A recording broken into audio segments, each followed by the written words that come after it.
secret messages. 430 of us, as I said. Starting in 1942, the early part of World War II.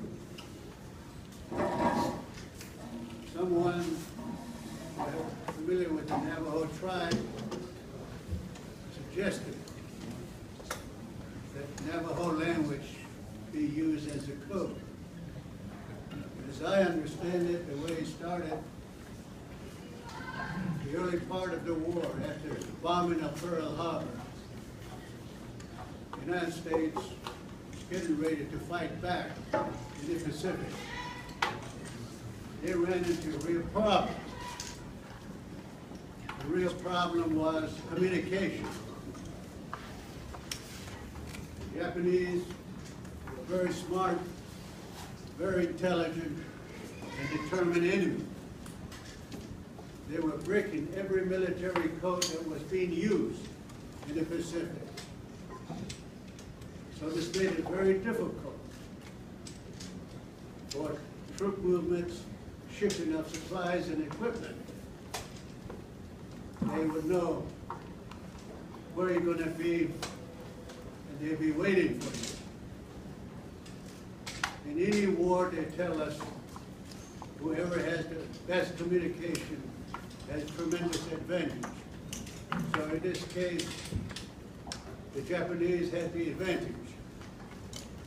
And the United States desperately needed a communication that the enemy would not intercept or break the code. And as I said, a gentleman by the name of Philip Johnston suggested why not use Navajo language. This is only about 6 weeks after the bombing of Pearl Harbor. So Marines came out to the Navajo reservation, asked the Navajo Nation government to use the Navajo language. Of course, the Navajo Nation government, very patriotic, wanted to defend its country, agreed to go ahead with the project. Of course, the Commandant of the United States Marine Corps in Washington needed to approve the project. So, the early part, they needed a demonstration. So in February of 1942, they brought 4 Navajos down to San Diego, Marine Corps base, to demonstrate how this communication using Navajo language would work. Well, it wasn't perfect, but they agreed to go ahead and try it because they needed a communication system that the enemy would not break, and also a code that would be quick. After they discovered that we had some possibilities, they asked the Commandant of the United States Marine Corps in Washington if this could be tried out. Of course, the Commandant didn't know very much about the Indians, much less Navajo. So initially, he didn't want to do it. I don't know why. I just think that maybe he's one of those that thinks that, well, the only thing we know about Indians is what we see in the movies. They see wagon train, they come out with their bows and arrows, yell and holler, and shoot at the wagon train with their arrows. I'm sure the Commandant thought this is not that kind of a war. So leave it alone. But eventually, Commandant agreed under certain terms. Again, because he didn't understand the Navajos, or Indians, for that matter. He suggested let's do it in a way that the project would not embarrass this very proud organization, the United States Marine Corps. So they said, let's try 30, recruit 30, process them through boot camp just like everybody else. Don't tell them what you want to do with them. Just ask them if they want to fight. If they want to fight, physically fit, process them through boot camp, San Diego just like everyone else. If they pass boot camp, process them through some combat training. If they pass that, then go ahead and use them what you want them for. So Marines came out to the reservation as young men, 18, 19, 20 years of age, if they want to fight, and if they want to wear one of these beautiful blue uniforms that they were wearing. So, they didn't have too much trouble recruiting 30 young Navajo men. All of them were going to boarding schools, federal operated boarding schools. That's where we were all going to school. They bust them down to San Diego. They feel that they're going to join the Marines here, they're going to fight. Process them through boot camp, and much to the Marine Corps' surprise, the 30 young Navajos passed boot camp with flying colors. As a matter of fact, at graduation time, they always select the best recruits, but platoon. The Navajo Code Talker platoon won first place. Across.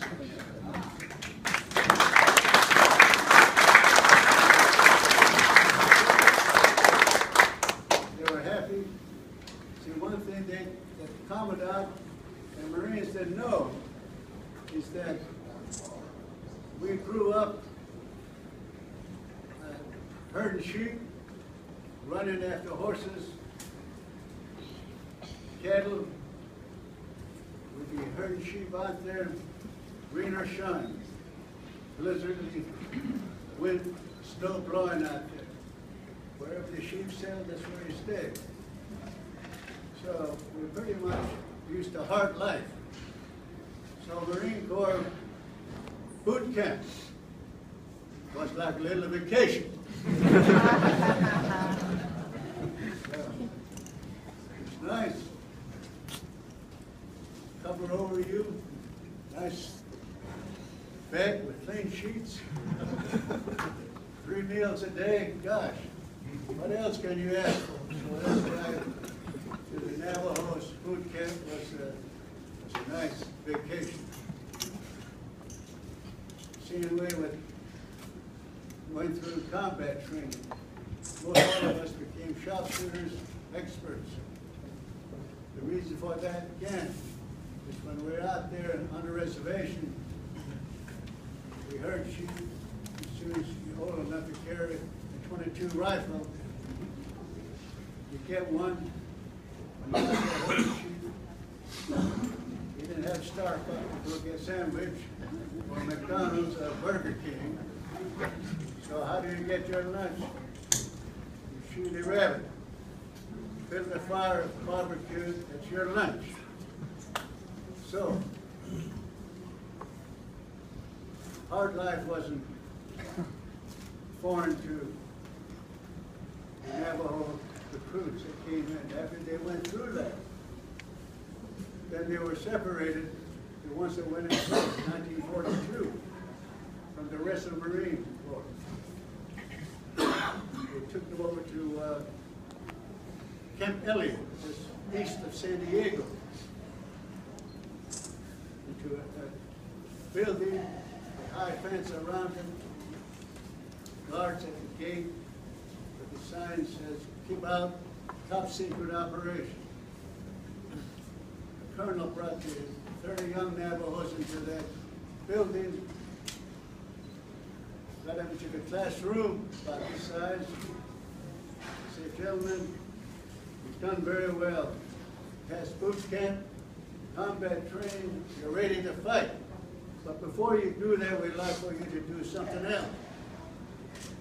We want you to develop a code,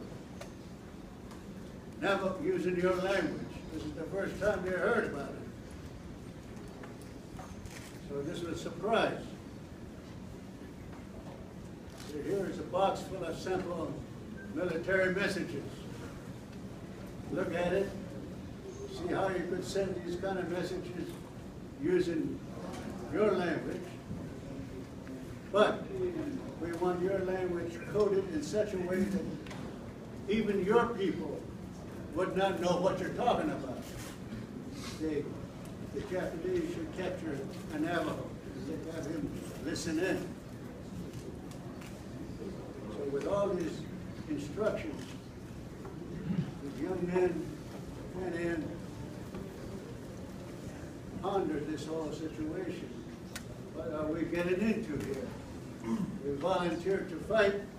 Here we are sitting in the classroom, asked to develop a code using the Navajo language.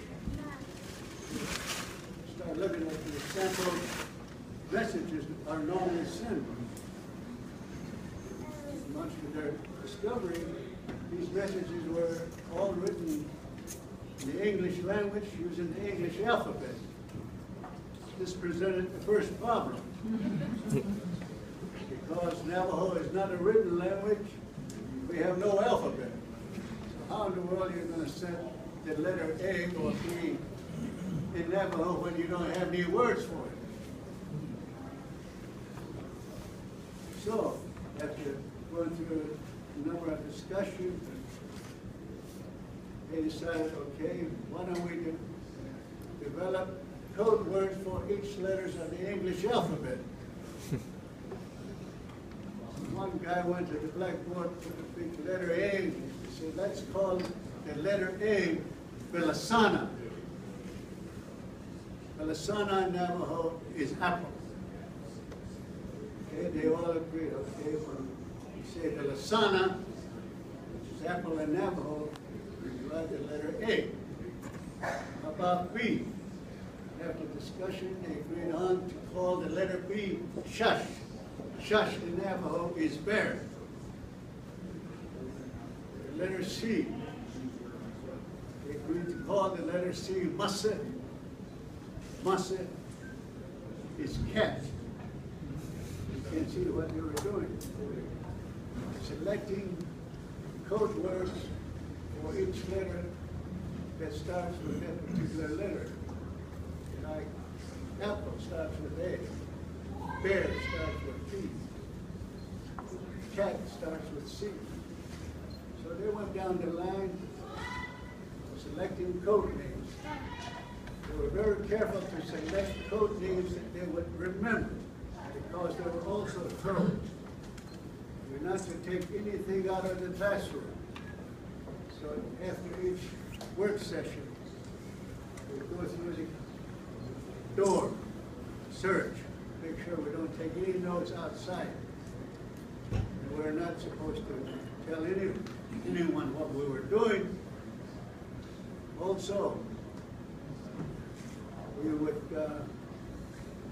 keep everything there in the classroom. We would write down what we're developing here, and nothing goes outside.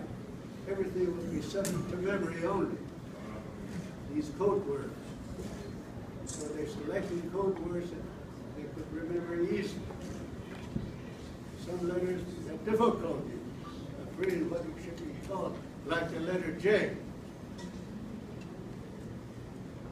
But after several discussions, they agreed upon to call the letter J Kelly Chucky. Kelly Chucky in Navajo means jackass.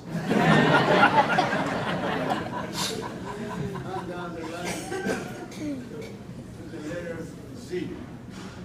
So with this now, they could send a sample code that's already coded. Coded messages, English coded messages, usually comes in groups of 5. L, K, Y, O, T, and another group of 5 letters. Those would be sent easily using these code words that they were developing. Of course, there were military code specialists watching the operation.